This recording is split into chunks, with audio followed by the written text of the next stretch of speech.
Dieu a une parole pour toi. Dieu a une parole pour moi.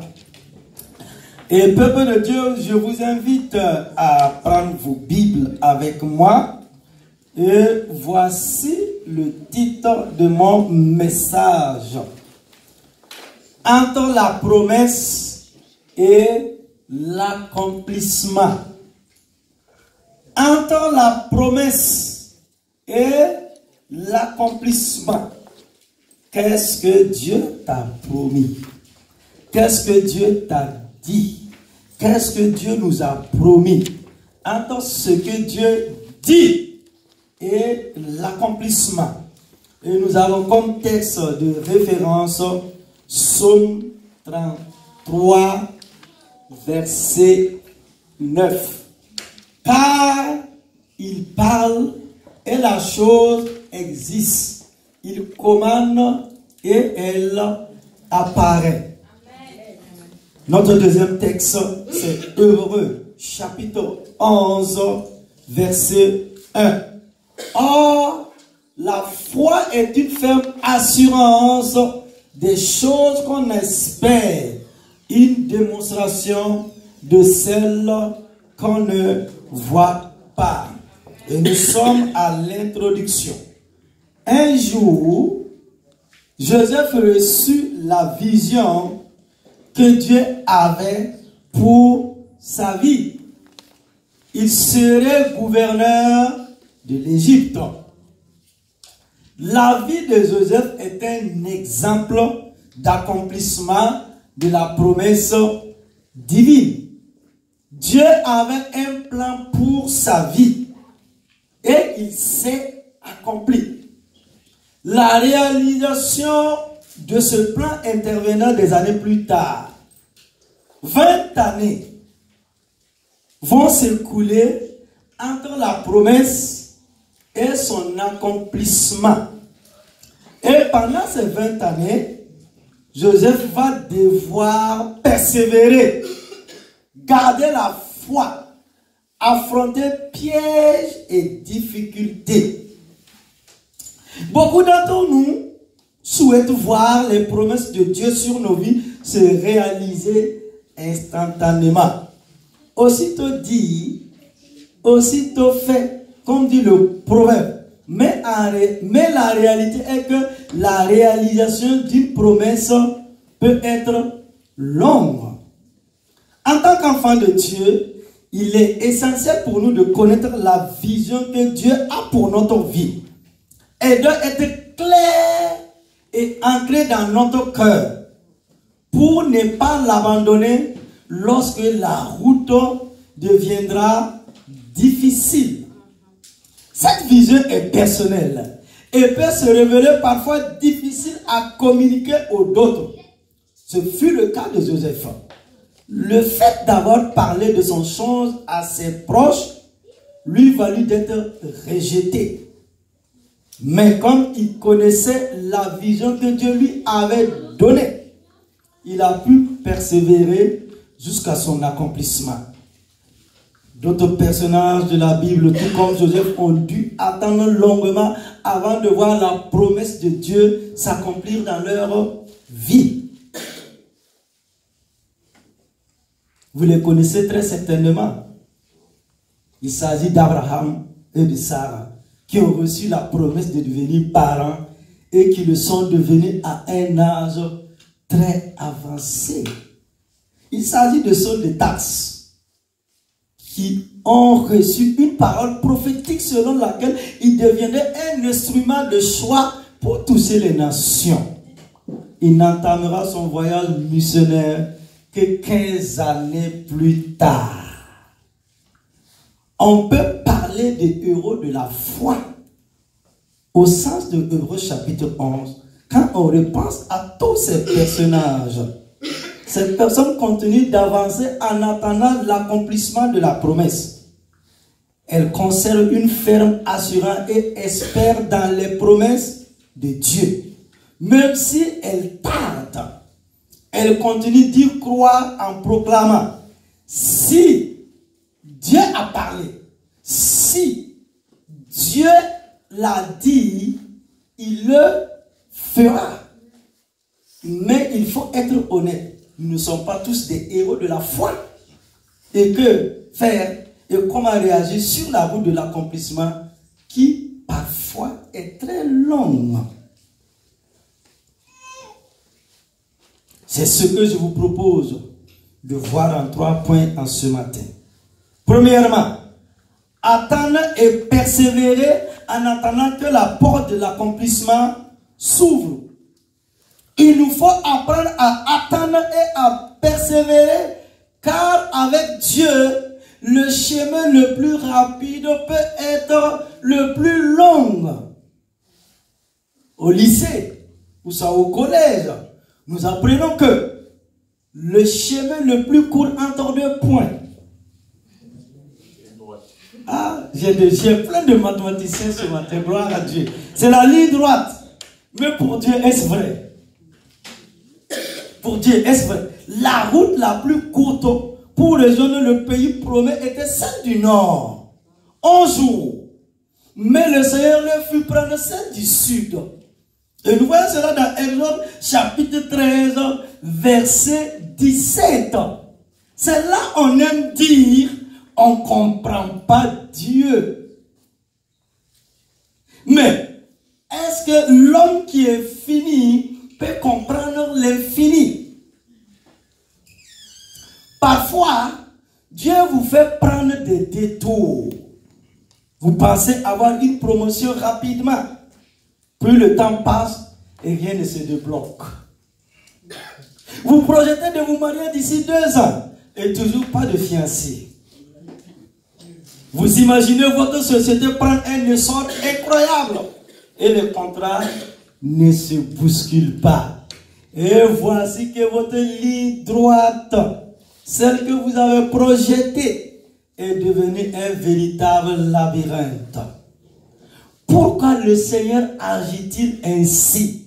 Voici la question que je te pose, ma soeur. Voici la question que je te pose, mon frère. Voici la question que je vous pose, l'église. Pourquoi le Seigneur agit-il ainsi?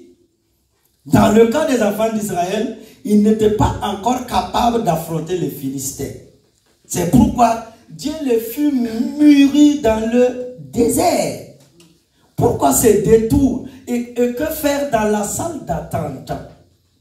La raison, c'est qu'il y a souvent sur la route la plus directe un obstacle qui pourrait vous empêcher d'atteindre le but.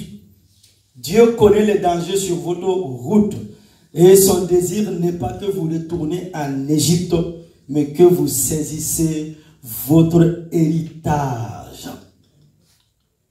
Nous allons ce matin dans une salle d'attente. Dans la salle d'attente, il y a plusieurs catégories de personnes qui attendent que le médecin divin ouvre sa porte et dise « c'est à votre tour ». Comme l'évangéliste le disait, si on a rendez-vous avec le médecin à 15 minutes avant ou 10 minutes, il faut que tu sois là. Moi, je me rappelle en Suisse, pour la première fois où je devrais aller faire l'examen et on m'a dit que je devrais porter les lunettes et tout. Mon ami, je suis arrivé, il était 2 minutes de plus. Mais le médecin, il ne m'a pas reçu. Il m'a dit l'heure, c'est l'heure. Après l'heure, ce n'est plus l'heure. Voilà. À moins 5, et il m'a corrigé. Il dit, les Africains. J'ai gratté ma tête. Il dit 9h, c'est 9h. 9h ce n'est plus 9h pile. Et 5 minutes à l'avance. 5 minutes à l'avance, 10 minutes, voire même 15 minutes, tu dois être là. Et depuis ce jour, comme il a mis la honte sur mon visage, j'ai appris, j'ai compris les choses autrement et je suis devenu un spécialiste dans les choses de l'heure. Il dit, vous les Africains, vous avez le temps, mais nous les Suisses, on a les montres. Vous savez, c'est vraiment un pays là où on fabrique, là où tu trouves toutes sortes de montres et autres. Je dis, mais non. Vous avez les montres et nous, on a le temps. Non, nous aussi, on a les montres. C'est une question de mentalité que nous devrons comprendre, que nous devons saisir pour faire sortir le meilleur de Dieu en nous. Et dans cette salle d'attente, dans le monde physique comme dans le monde spirituel, il y a 4 catégories de personnes. Ce sont 4 catégories d'hommes que vous rencontrez. Première catégorie, la personne trop malade pour faire quoi que ce soit. Des chrétiens qui sont trop épuisés, anéantis pour servir Dieu. Pour ces patients chrétiens, l'action n'est pas pour tout de suite. Car ils ont, avant toute chose, besoin de restauration et de guérison. Ils sont tellement malades. C'est difficile pour eux. Ils se disent, mais je n'ai pas eu la force de servir Dieu cette année, l'année prochaine. Servir Dieu, c'est dans l'épreuve. Servir Dieu, c'est dans la douleur. Servir Dieu, c'est dans la souffrance. Et on doit avancer. Cette première catégorie de personnes ont besoin de ce qu'on appelle la restauration et la guérison. Deuxième catégorie de personnes, la personne curieuse qui se laisse aller dans les lectures sans intérêt, telles que les magazines, les journaux. Certains chrétiens, dans leur période d'ombre, se laissent aller au gré du vent, au gré des rumeurs et de ce qu'ils croient voir. Se laisser envahir par les sentiments négatifs qui viennent les inonder. Leur incompréhension et leur mal-être tournent autour des frères et sœurs, du pasteur, de l'église. Ce type de personne est appelé à rester très longtemps dans la salle d'attente du divin médecin.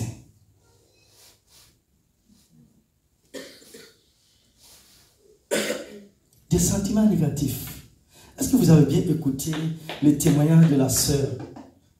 C'est une femme très très mûre. Elle dit, les épreuves sont venues. Satan a voulu attaquer à mon mari. Satan a voulu attaquer à mon enfant. Mais Dieu nous a protégés. Elle n'a pas parlé, mon oncle, ma tante, c'est monté, c'est descendu. Non. Paul dit, notre ennemi c'est Satan et ses démons.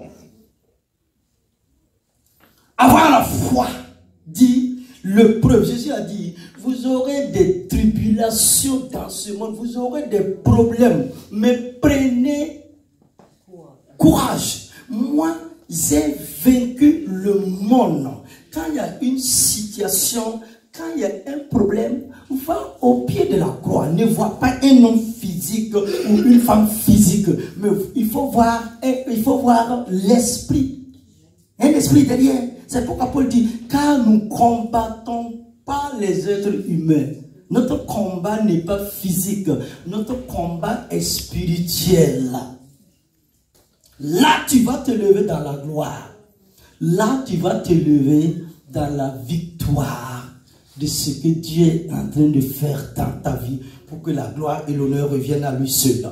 Troisième catégorie, c'est l'imperturbable, au regard fixe, qui ne bouge pas et attend son tour. 10 minutes ou 2 heures de temps perdu, ce n'est pas un problème. C'est une attente du type passif. Il y a des gens qui sont passifs. Hein? Dans l'œuvre de Dieu, dans la maison de Dieu. Ils ne voient pas le temps passer. Quatrième catégorie de personnes dans cette salle d'attente, c'est le patient actif. Chacun de ces essais est mis à profit. Il lit des magazines de type informatique, culturel, économique. Il ne gaspille pas son temps, ne subit pas des heures, mais en tire profit. Il ne tue pas le temps comme notre jeunesse aime dire. Il faut tuer le temps. Mon ami, nous devrons profiter. La Bible dit, saisir l'opportunité que Dieu nous donne. Ma question pour vous ce matin, mon frère, ma soeur, dans quelle catégorie vous situez-vous? Première catégorie, deuxième catégorie, troisième catégorie, quatrième catégorie. La question est au fond de ton cœur. Comment réagissez-vous durant cette période d'attente? Vous devrez savoir que lorsque Dieu vous prépare à un ministère efficace, celui-ci inclut une période d'attente. Pour prendre un exemple, c'est le sportif. L'athlète n'est pas couronné que s'il court selon les règles jusqu'à la fin et qu'il atteint le but le premier. Tout comme l'athlète, l'accomplissement de votre promesse dépendra de votre capacité à persévérer, à décider de continuer malgré la difficulté, la fatigue et l'épreuve. Vous devez refuser de vous arrêter à mi-chemin pour entrer dans votre destinée et ce que Dieu a prévu pour vous. Prenons l'exemple de Ruth. Dans Ruth chapitre 2 verset 17, elle glanait dans le champ jusqu'au soir. Ça veut dire qu'elle a travaillé du matin au soir. Et elle bâtit ce qu'elle avait glané. Il y eut environ un étaffe d'orge. Pendant qu'elle demandait à sa belle-mère de lui permettre d'aller glaner, Ruth ne savait pas exactement où elle devrait le faire. Néanmoins, elle savait pertinemment ce qu'elle avait à faire. Ramasser derrière les moissonneurs le peu de graines de blé ou d'orge que ces derniers laissent tomber. Elle savait qu'elle devrait compter d'une part sur la bonne foi des moissonneurs et d'autre part sur sa détermination et sa persévérance. Ayant obtenu la permission de glaner dans le champ de Boaz, elle se mit immédiatement à l'ouvrage. Le travail était manuel. Elle était obligée de le faire jusqu'au soir pour avoir une quantité d'eau suffisante pour elle et Naomi. Et nous voyons cela dans Ruth chapitre 2, verset 17. Ce n'était donc pas facile. Si Ruth a accepté de glaner avec persévérance, c'est notamment parce qu'elle avait à cœur de se rendre utile, autant que possible, à une veuve âgée et sans ressources. Malheureusement, beaucoup d'entre nous peuvent abandonner leur lieu de bénédiction, faute de détermination et de persévérance. Dans le cas de Ruth, les peines dues à son labeur étaient moindres en comparaison de la satisfaction morale qu'elle tirait de ce savoir utile à sa belle-mère. Son dévouement rappelle le récit de la passion de Jésus-Christ, notre Seigneur qui porta sa croix jusqu'à Golgotha. Lorsque l'heure de donner sa vie à rançon sonna. En plus du poids de la croix qu'il portait, Jésus reçut aussi bien des coups de fouet à tel point que tout son corps était ensanglanté. À ce propos, le prophète Ésaïe a dit: il a été enlevé par l'angoisse et le sentiment, et parmi ceux de sa génération, qui a cru qu'il était retranché de la terre des vivants et frappé pour les péchés de mon peuple. On a mis son sépulcre parmi les méchants, son tombeau avec les riches, quoiqu'il n'eût point commis de violence et qu'il n'eût point de fraude dans sa bouche. Jésus-Christ a souffert la croix et les coups de fouet jusqu'à la crucifixion à Golgotha. Voilà pourquoi sa souffrance et sa mort étant la volonté et le plan de Dieu pour le salut du monde. L'Éternel l'a souverainement élevé, nous dit l'apôtre Paul, en lui donnant le nom qui est au-dessus de tout nom, en sorte que l'œuvre de l'Éternel prospère entre ses mains. Personne ne doute de la souffrance et de l'injustice ressentie par Jésus. Personne ne se dit non plus, j'aurais pu accepter ce sacrifice par amour. Pourtant, nous devons nous poser la question de ce que nous serions aujourd'hui si le Seigneur Jésus-Christ avait refusé de boire la coupe qui lui a été présentée au jardin de Gethsémani. Par sa crucifixion et sa mort, non seulement le voile du temple se déchira, rendant ainsi la présence de Dieu accessible à tous, mais aussi il a également effacé l'acte, donc les ordonnances nous condamnaient. De même, si Ruth avait décidé d'arrêter de glaner suite à la fatigue et à l'épuisement pour retourner à la maison avant l'arrivée de Boaz, Dieu seul sait si elle aurait eu une autre occasion de rencontrer cet homme riche et puissant pour devenir ensuite son épouse. Dans l'attente et durant l'épreuve, Dieu est celui qui nous donnera la force nécessaire pour tenir ferme jusqu'à la fin.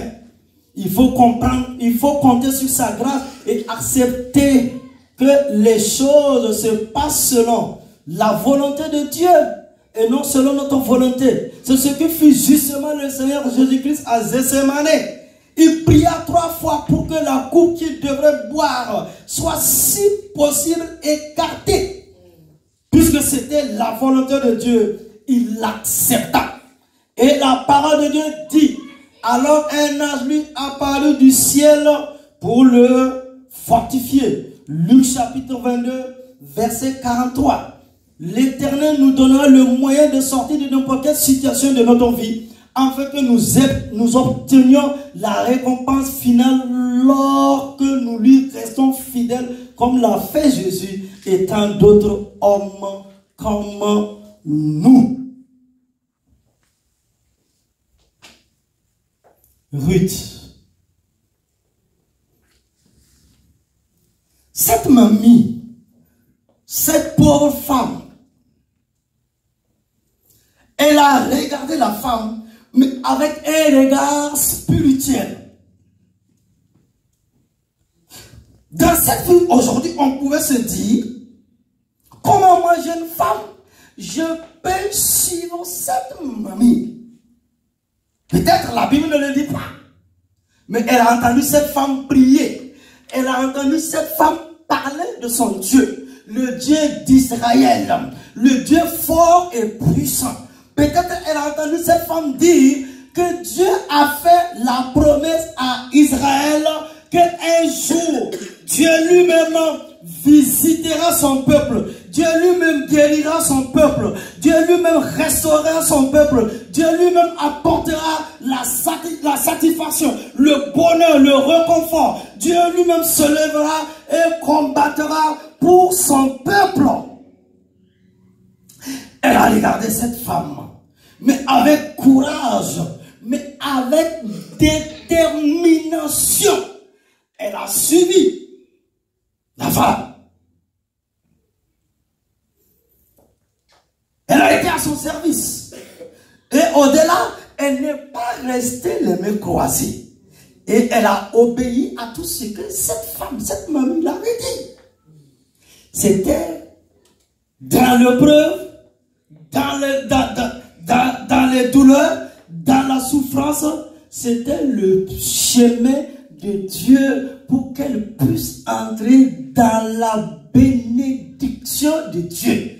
Et est-ce que si on la disait ce jour-là, qu'un jour on allait se rassembler dans cette localité-là et parler de cette femme, ça veut dire de toute éternité, parce qu'elle a eu la foi, elle a persévéré, elle a eu la vision. On parle aujourd'hui de cette femme. Elle est rentrée dans la lignée du Sauveur et elle est devenue la grand-mère de Jésus-Christ de Nazareth. Les David, les Jérémie, les prophètes, les sacrificateurs, toutes ces personnes en Israël ont prié pour vivre, pour voir ce jour. Mais ils n'ont pas eu cette opportunité ou cette grâce. Dans la persévérance, dans le travail, dans le sacrifice. C'était le chemin de Dieu pour que cette femme reçoive la joie. Ça veut dire, elle a rencontré cet homme riche. Et la douleur, la souffrance, elle a oublié la douleur et la souffrance. Et la gloire est revenue à l'éternel Dieu. Parfois, Dieu nous fait suivre des chemins. Et on dit, on ne comprend pas. Persévère. Avec détermination. Rends grâce à Dieu. Témoigne de ce que Dieu est capable de faire pour ta vie.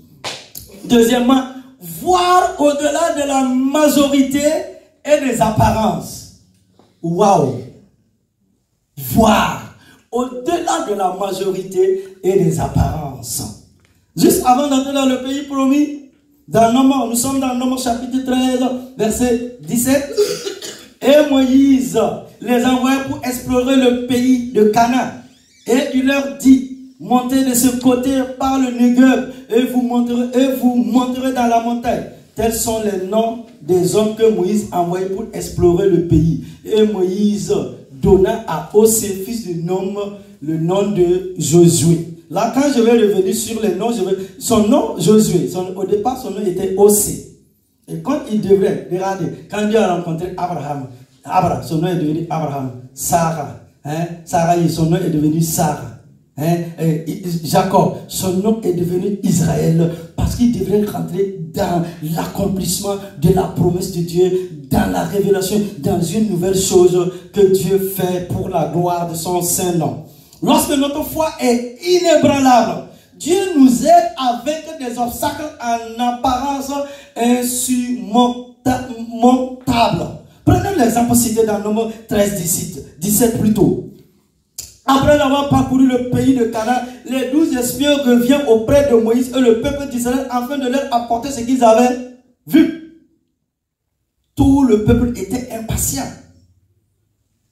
Dieu lui-même les avait menés hors d'Égypte et le moment de vérité était finalement arrivé. 40 jours auparavant, Moïse avait envoyé les espions avec la consigne de se renseigner le plus possible sur le pays avant que les Israélites y arrivent pour s'en emparer. Ces derniers mots furent: ayez bon courage et prenez des fruits du pays. Et il revient porter des grappes de raisin si grandes qu'il fallait 2 hommes pour les porter. Waouh! Ils disent, nous sommes allés dans le pays où tu nous as envoyés. À la vérité, c'est un pays où coule le lait et le miel. Et en voici les fruits. Excités, les hommes se pressaient autour d'eux pour voir par eux-mêmes. Tout le monde voulait goûter aux fruits. Mais, quelqu'un peut dire avec moi ce matin, mais, les réjouissances des Israélites n'ont pas duré longtemps. Les espions avaient aussi rencontré les habitants du pays. Des hommes forts habitant dans des cités fortifiées. Les comptes rendus étaient le suivant. Le pays que nous avons parcouru pour l'explorer est un pays qui dévore ses habitants. Hey! Tous ceux que nous y avons vus sont des hommes d'une haute taille. Nous étions à nos yeux et aux leurs comme des sauterelles.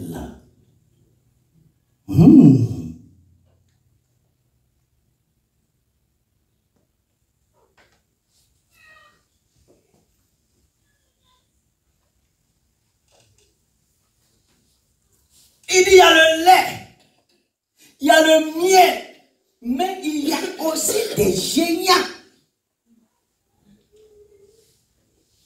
Regardez comment ils ont remis la parole de Dieu en cause. Celui qui a fait la promesse. Et la Bible dit que le peuple d'Israël va tomber aussi dans le découragement et va pleurer toute la nuit.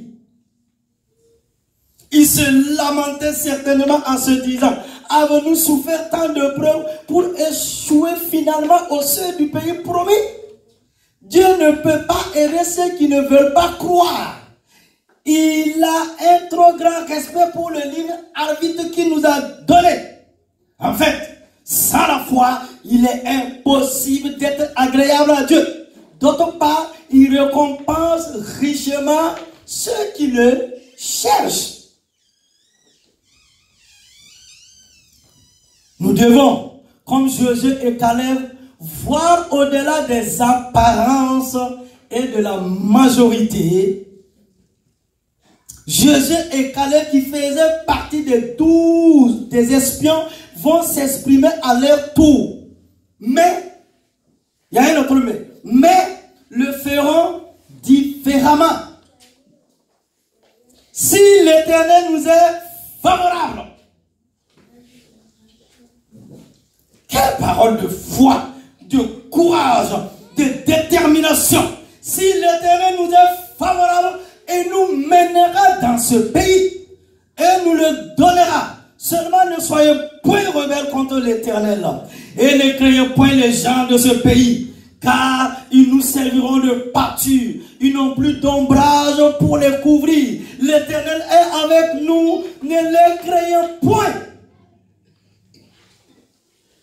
Et la Bible dit, Dieu est intervenu sur la base de ces paroles. Mais en refusant de croire en lui, le peuple d'Israël a suscité la colère de Dieu, car il régnait en fin de compte la puissance et la gloire de Dieu dans sa colère à leur égard. Et il jura qu'aucun de ceux qui étaient âgés de plus de 20 ans n'entrerait dans le pays, mais qu'ils périront tous dans le désert. À deux exceptions près. Et parce que mon serviteur Caleb a été animé, regardez, la Bible dit qu'il était animé d'un autre esprit et qu'il a pleinement suivi la voie, je le ferai entrer dans le pays où il est allé et ses descendants, regardez, par la foi, Dieu dit, les descendants, les descendants de Josué et de Caleb posséderont le pays. Il dit aux autres, vous n'entrez point dans le pays que j'avais juré de vous faire habiter, excepté Caleb et Josué.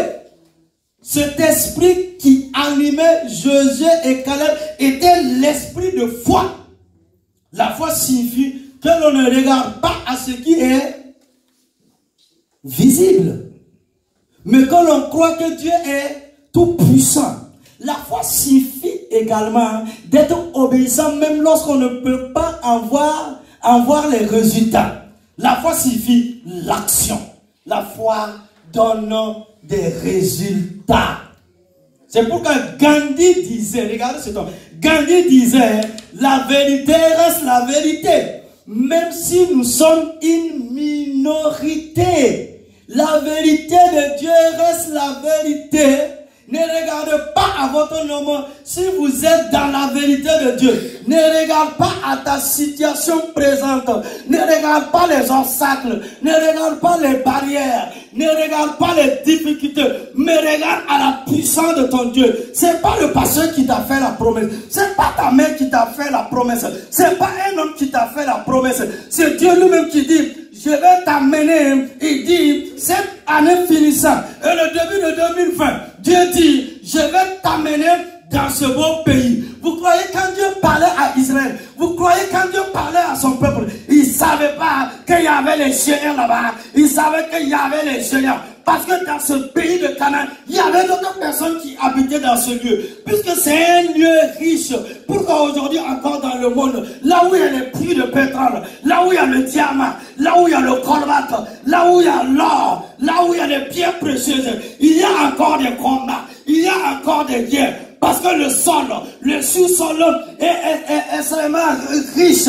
Et pour rentrer dans cette bénédiction, et pour rentrer dans cette faveur, tu dois te lever, combattre, à persévérer, aller dans la victoire. Jésus a compris, comme l'apôtre Jean, qu'il a bien dit, il dit, celui qui est en nous, c'est-à-dire le Saint-Esprit en moi, celui qui est en toi est plus puissant que ce qui est au dehors, est plus puissant que ce qui est dans le monde. Et ils ont dit, ces deux hommes ont dit, si l'Éternel nous est favorable, comme c'est Dieu lui-même qui a parlé, et que ce n'est pas un homme, Dieu sait comment terrasser les géants, Dieu sait comment terrasser les obstacles et te faire rentrer dans la promesse.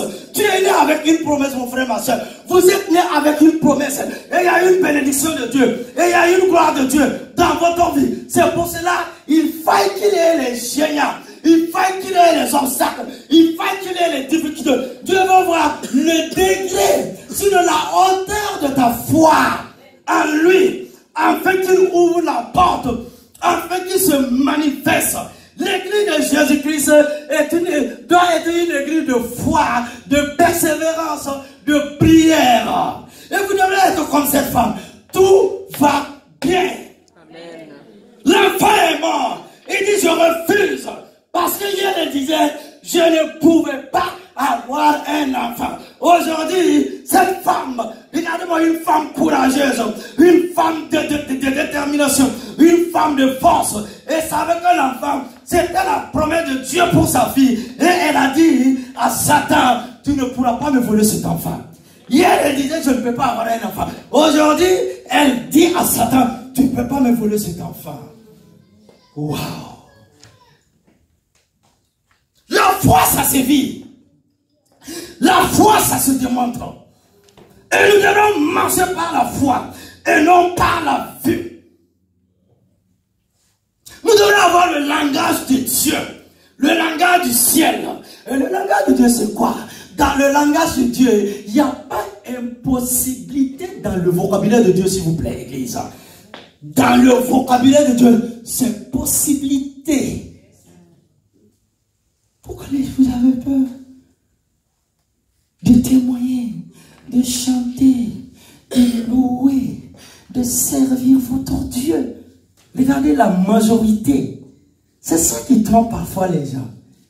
La majorité, on dit, ne soyez pas comme ce serviteur qui a insulté. Moi, j'appelle ça insulter Dieu. L'homme de Dieu, le prophète, a dit, demain là, ta vie là va changer. Demain là, ta situation va changer. Il s'est assis. Excusez-moi, il s'est assis comme ça. C'est un homme insensé. Regardez. Même si Dieu ouvrait le ciel. Ici, non. Manger, on n'aura pas de manger. Et le prophète a dit, tu vas voir. Tu vas voir. Mais tu ne vas pas manger.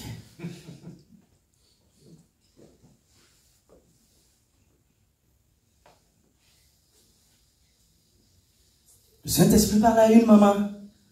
L'Esprit de Dieu va saisir un jour ton enfant et ton enfant sera serviteur de l'Éternel Dieu. Mais quand toi-même tu regardes l'enfant aujourd'hui, tu dis mais c'est un bandit. Cet enfant-là, il risque d'aller en prison. Cet enfant, il me met la honte. C'est quoi même? Hello, maman, écoute-moi. Tu dois mettre ta main sur ton ventre et dire, l'enfant que Dieu m'a donné, il servira l'Éternel dans l'onction, dans la puissance, dans la gloire. Je ne regarde pas la réalité, mais la vérité de Dieu. Mon enfant est béni. Dieu va le rencontrer. Dieu. Hello. Si Dieu a pu prendre un criminel, un ennemi numéro 1 de Dieu. Vous savez, l'ennemi numéro 1 de Dieu, c'était Saul de Tarse. Il égorgeait les pasteurs, il brûlait les églises. L'église naissante, quand l'église est née dans le feu, dans la puissance de l'onction de Dieu, l'église naissante, cet homme, ce beau homme s'est levé comme ça contre Jésus-Christ. Quand Jésus l'a rencontré, il dit, Saul, Saul, Saul, pourquoi tu me persécutes? Il dit, qui es-tu, Seigneur? Qui t'a dit que c'est Jésus que tu persécutes? La grâce infinie de Dieu est venue sur sa vie. Et il est devenu le plus grand apôtre de tous les temps, de tous les âges, de toutes les générations. Si Dieu a pu prendre, est-ce que ton enfant a tué pasteur? Est-ce que ton enfant a déjà brûlé l'église? C'est normal. Là, demain, il va parler à la jeunesse. Il dit, drogue là, nous on a fumé ça, on a fait ça. Il faut quitter là-bas. Viens suivre Jésus. Et quand il va dans son témoignage, toi-même tu vas voir, tu n'as pas fait les 1/3 de ce qu'il a fait. Tu es obligé d'accepter l'évangile. Paul, c'était son témoignage seulement. Les gens étaient saisis.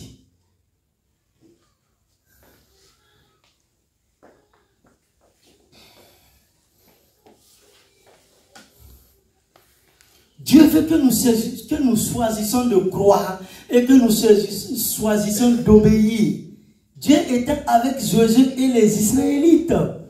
Mais ces derniers devraient montrer qu'ils le voulaient. Durant la conquête de Canaan qui suivit la suite de Jérusalem, aucune ville ne fut prise sans combat. Je vais tirer votre attention. Regardez, Israël a combattu. Dieu a fait la promesse, il faut avoir la foi et puis combattre. Aujourd'hui, on ne va pas se lever avec des armes, des fusils, des bombes, des grenades. Non. Le genou à terre, dans le jeûne et dans la prière. Rappeler à Dieu sa promesse. Dis à Dieu, moi je ne me lève pas. Quand tu ne m'exauces pas là, le ciel, je vais déranger le ciel le matin, midi, soir, matin, midi, soir, matin, midi, soir, matin, midi, soir, matin, midi, soir. Papa mon Dieu, souviens-toi de moi, fais quelque chose. Dieu, fais quelque chose, souviens-toi de moi, souviens-toi de l'œuvre de la croix. Jésus a payé le prix. Tu dois prier, tu dois persévérer. Et tes prières, là même, à un moment donné, c'est des larmes, c'est des pleurs. Là, le miracle de Dieu. Mais nous, on est dans un monde, nous on est nés en Afrique. On ne connaissait pas micro-ondes. Ici, tu mets, il y a micro-ondes, il y a tous les gens aiment le truc. Il fait les choses tout de suite et maintenant, les bonnes choses pour la durée. Ce qu'on a oublié, les grèves là. J'ai envie de parler à un ministre. J'ai dit, vous n'avez pas enseigné à vos enfants, vous ne les avez pas dit là. Paris que vous voyez là. Paris ne s'est pas construit en un jour. Ou bien. Il y a eu la Révolution française, les gens sont morts. Hein? Mais comme on a montré les facilités aux enfants, c'est ça, non, ils réclament quoi? Leurs droits. Ils ont oublié leurs devoirs. Ils ont un numéro de police. Des siècles que vous avez pris pour travailler, ils sont en train de brûler ça. Et ils revendiquent. Non. Non. L'Église doit enseigner. L'Église doit amener les gens à comprendre les choses de Dieu. C'est pourquoi Paul dit le monde attend avec ardeur la révélation des fils de Dieu.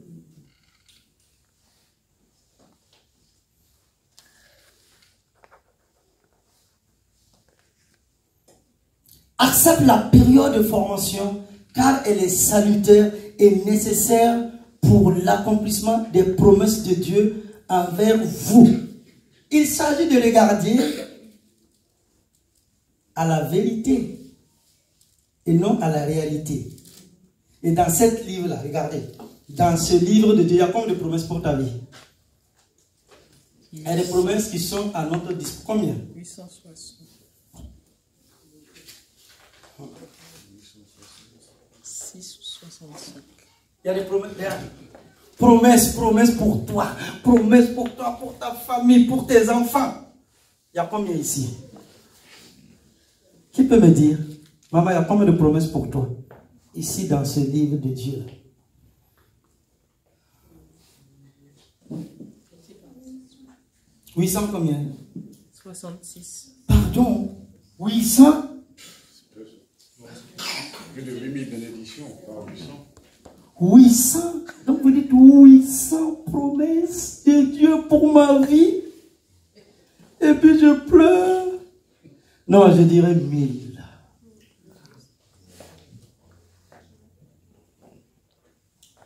Oui, d'autres théologiens ont dit plus de 866 promesses de Dieu pour ta vie. 866.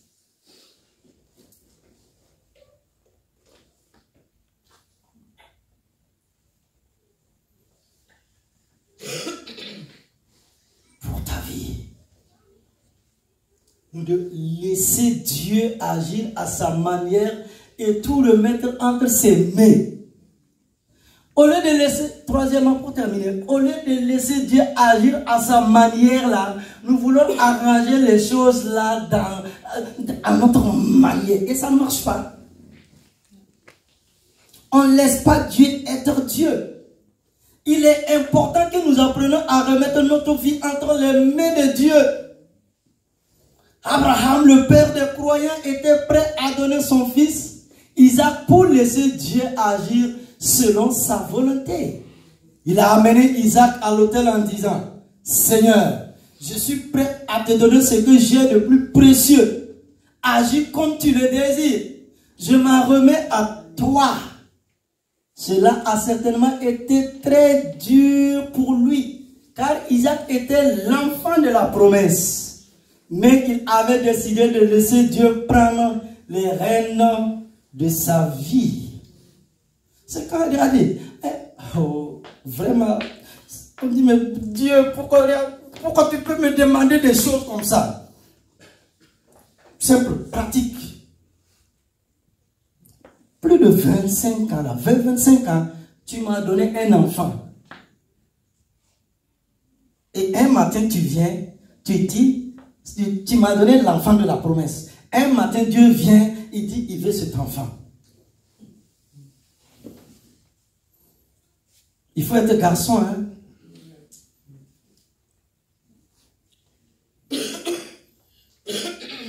Voilà. Dieu t'a donné un matin là. C'est quand tu as 2, 3 enfants encore, tu dis, mais bon, mais quand tu es un. Abraham avait un. L'autre était là, c'est 2. L'autre était là, mais ce n'est pas l'enfant de la promesse. Mais Dieu dit, il veut. C'est là parfois nous luttons avec Dieu. Dieu dit, laisse tout et serre-moi. Tu dis à Dieu, ne fais pas comme ce papy suisse, cet homme suisse, ce vieillard suisse. Dieu est venu vers ce jeune homme. Il dit, jeune homme, j'ai besoin de toi. Jeune homme, je t'ai appelé à me servir. Jeune homme, tu dois me servir. Jeune homme, tu dois prêcher l'évangile. Jeune homme, mon esprit va te saisir. Et il dit à Dieu, laisse-moi, je vais me marier. Laisse-moi, je vais avoir des enfants. Laisse-moi, je vais faire un projet, 2 projets. Dieu lui a laissé encore le temps. 10 ans, 15 ans. Après, Dieu revient encore. Et mon œuvre, si Dieu a posé sa main sur toi, ma soeur, si Dieu a dit que tu es appelé à le servir, ça veut dire Dieu est là et il t'attend jusqu'à ce que tu te lèves, jusqu'à ce que tu rentres dans le champ de Dieu. Des années se sont écoulées. Et après 60 ans, cet homme a tout eu. Il a eu des voitures, il a eu des maisons, il a eu des enfants. Mais la nuit, il était traumatisé. Il ne dormait pas. Il s'en va voir les médecins. Il s'en va voir les psychologues. Personne ne peut. Il a pris les médicaments fatigués. Maintenant, il est assis. Dieu vient se présenter à lui. Et mon œuvre, pourquoi tu as refusé de me servir? Pourtant, je t'ai tout donné. Et au soir de sa vie, il a vu un jeune homme. Et il a dit, ne fais pas comme moi. Je vais mourir. Je vais rencontrer Dieu. Mais je n'ai pas obéi. Mais je ne sais pas ce qu'il m'a réservé. Il dit à Dieu comment faire. Dieu dit, mais j'ai trouvé quelqu'un. Mais le projet, le plan de Dieu, la promesse de Dieu qu'il devait rentrer là, il n'a pas fait. Il a tout eu sur la terre. Mais est-ce que tout ce qu'on peut avoir, mais il va laisser encore ça sur la terre. Et parti. Job a dit à Dieu, je suis venu comment? Nu. Et je vais repartir nu. Dieu a besoin de toi pour son service femme. Dieu a besoin de toi pour son œuvre. Hein, à cette nouvelle année. Bien souvent, nous demandons à Dieu d'intervenir dans notre vie, mais nous ne le laissons pas agir. Nous voulons faire à notre façon et non à la sienne, et nous empêchons la gloire de Dieu de se manifester. Mais si nous voulons que Dieu intervienne, nous devrons apporter nos désirs à l'autel et dire à Dieu de faire comme il veut. Sûrement que Abraham a dû hésiter en accompagnant son fils à l'autel. Il savait que c'était la mort qu'il entendait. Mais Dieu n'est pas mauvais. Je vais ajouter, Dieu n'est pas méchant. Il est amour. Et pourtant, il a vu l'amour sincère qu'il avait dans le cœur de ce père et il a retenu la main d'Abraham. Et la bénédiction est descendue dans sa vie. Ce témoignage est formidable car il montre que lorsque nous nous en remettons à Dieu, il fait de grandes choses et nous bénir au-delà de nos attentes. Nous voulons souvent agir par nos propres forces. Mais c'est lorsque nous déposons tout à l'autel de la grâce que les choses se réalisent. Les voies de Dieu sont sans aucun doute meilleures que les nôtres. Et l'homme ne peut pas forcer Dieu à faire ce qu'il n'a pas décidé de faire. Au contraire. Pour que sa vision s'accomplisse dans notre vie, nous devons lui laisser prendre les rênes et diriger toutes choses. Quand Joseph se retrouve en prison, c'est Dieu qui touche le cœur du garde. Genèse 39, 21. L'Éternel fut avec Joseph et il étendit sur lui sa bonté. Il le mit en faveur aux yeux du chef de la prison. Joseph n'a pas cherché à être maître de son destin. Il plaça sa confiance en Dieu et le laissa agir. C'est alors que Dieu mit en œuvre son plan pour accomplir ce qu'il avait prévu dans la vie de Joseph. Être un gouverneur. Nous devons par conséquent apprendre à rechercher son plan et à comprendre sa manière d'agir.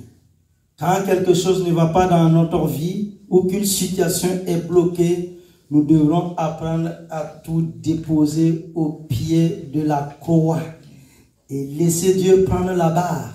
Il est le seul capable de renverser les situations les plus impossibles en notre faveur. Comme disait l'apôtre Paul, nous savons du reste que toutes choses concourent au bien de ceux qui aiment Dieu, de ceux qui sont appelés selon son dessein. Parce que tu aimes Dieu, il y a les épreuves, les difficultés. Dieu a permis cela pour t'amener dans la gloire de sa riche bénédiction. Ne regardons pas nos vies avec des yeux naturels, mais avec des yeux spirituels. Car Dieu a un plan pour chacun de nous, des projets de bonheur. Nous sommes la prunelle des yeux de Dieu et son désir est de nous rendre heureux. Mais nous devons apprendre à le laisser agir à sa manière. Dieu n'agit pas selon notre manière, ni selon notre temps. Isaïe 55, verset 8, où le prophète parle à Israël, il dit, de la part de Dieu, car mes pensées ne sont pas vos pensées, et vos voix ne sont pas mes voix, dit l'Éternel. Autant les cieux sont élevés au-dessus de la terre, autant mes voix sont élevées au-dessus de vos voix, et mes pensées au-dessus de vos pensées. Dieu est celui qui ouvre les portes de l'avenir. À n'importe quelle phase de notre vie, Dieu peut nous ouvrir des chemins. Notre vie n'est jamais définitivement à l'arrêt. Ne soyez pas découragés, mais au contraire, restez ouverts. Recherchez le plan de Dieu pour votre vie. Et si nous le laissons faire, il va nous surprendre. Alors, n'agissons pas à sa place. Nous regardons notre intérêt immédiat. Mais Dieu, lui, il regarde à long terme. Il sait ce qui est bon et ce qui n'est pas bon pour nous. Alors, plutôt que de nous irriter quand nous pensons que Dieu ne nous exauce pas, faisons-lui confiance. Car il le fera, mais à sa manière. Lorsque nous laissons Dieu agir à sa façon et que nous lui obéissons, le miracle se produit. Même si elle tarde, une vision divine s'accomplit toujours. Job a pu finalement dire dans l'épreuve, dans Job 23, 14. J'aime cette partie. Dans l'épreuve, il dit, il accomplira donc ses desseins. Ce n'est pas destin, mais les desseins de Dieu. Ça veut dire les desseins de Dieu pour ta vie. Satan peut essayer de ralentir, mais il ne peut jamais annuler. C'est le monde il parle de destin. Mais les desseins de Dieu à mon égard, à votre égard, et il en conservera bien d'autres encore. Regardez dans l'épreuve, il dit, mais Dieu accomplira donc ses desseins à mon égard, et il en conservera bien d'autres encore. Où Dieu dit à Job, ta condition première semblera peu de choses. Celle qui t'est réservée sera bien plus grande. Job avait tout. Quand il sortait dans la ville, il était aimé de tout le monde. Il était acclamé. Sa femme étaient ses enfants, il avait des serviteurs, des servants. C'est ça, Dieu dit sa condition première. C'était peu de choses. Maintenant, Satan est venu. Dieu a permis ça. Mais à la fin, c'est Job qui a dit quoi? Nous voulons chanter. Nous chantons, oui, je reconnais. Hein, c'est quoi? Je reconnais que tu peux tout. Et que rien ne t'est impossible. Patricia. Je reconnais que tu peux tout. Et que rien ne t'est impossible. Tiens-toi debout. Seigneur, fais-moi voir ta gloire. Seigneur, fais-moi voir ta gloire. Seigneur, fais-moi voir ta gloire. Seigneur, fais-moi voir ta gloire.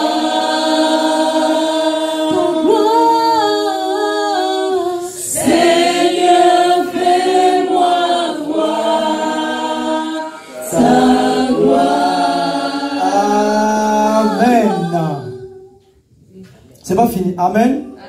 Job, avant de dire je reconnais que tu peux tout là, il est passé par les épreuves, par les difficultés, avant de voir la gloire de Dieu. Ça veut dire, Dieu dit, la gloire de cette dernière maison sera plus grande que celle de la première. Donc, à la fin, Job s'est assis et puis il a rendu gloire à Dieu. Pour conclure, reste debout. Si votre vie est secouée par une tempête, sachez que le beau temps arrive. Accrochez-vous, ne renoncez pas. Et le Seigneur finira par vous visiter. Car il est fidèle à la promesse. Amen. Soyez vigilants et évitez les pièges que sont le compromis et le découragement pendant les périodes d'attente. Afin de ne pas vous détourner de la vision que Dieu nous a donnée. C'est